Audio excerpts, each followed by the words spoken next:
is the fighting spokesman of the president, former congressman, now spokesman, Attorney Harry Roque.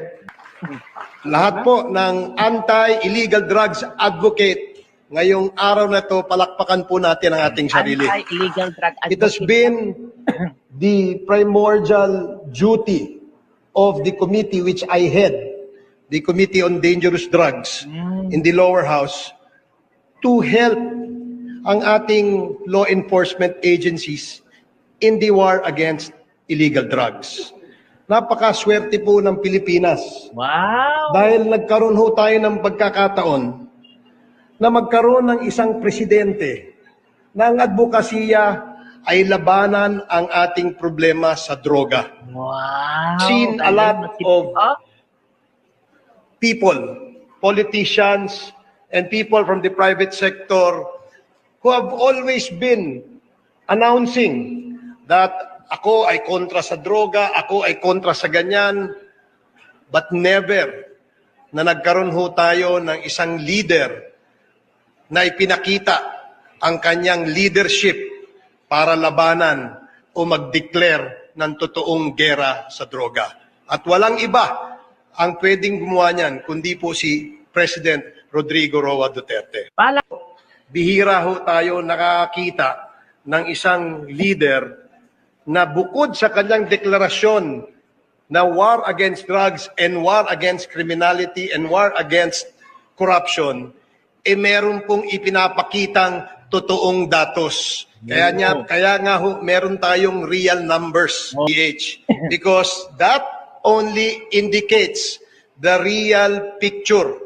And that real numbers tell everybody na ito ho ang totoong kalagayan ng ating bansa. Tingnan mo? Maglagay man ho tayo ng 100 President Duterte dito sa Pilipinas. Wow. Ngunit kung hindi masusuportahan ng private sector, hindi masusuportahan ng ating ahensya, palagay ko, hindi ho magsasucceed at hindi ho magiging victorious ang ating leader kung ganon. Nararapat lamang na atin siyang suportahan because he does not just worry about the present state of the country, but he worries about the future of this nation.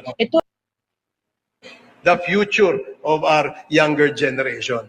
Kaya nga ho, dapat magtulong-tulong, magsama-sama, suportahan natin ang kampanya laban sa illegal na droga. Again, ladies and gentlemen, I would like to emphasize that this war is not an ordinary war. I am glad that no less than the president is leading this war. Because if it not for President Duterte, we would not have known na ganito pala ang kalaki ang problema natin sa droga.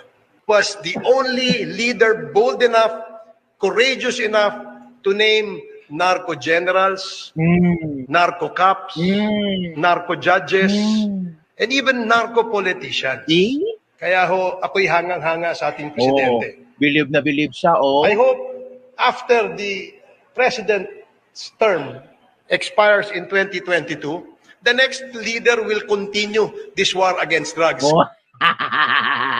Ano na, Barbers? Na-continue ba ang war on drugs? Naku po, ang sarap pakinggan ni Barbers dito.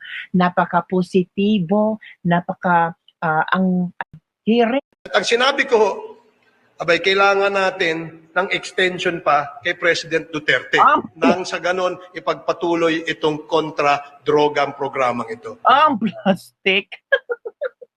Continuous daw. Na-termino kay... Naku, war. Wow. Galing ni Barbers. Iba. I was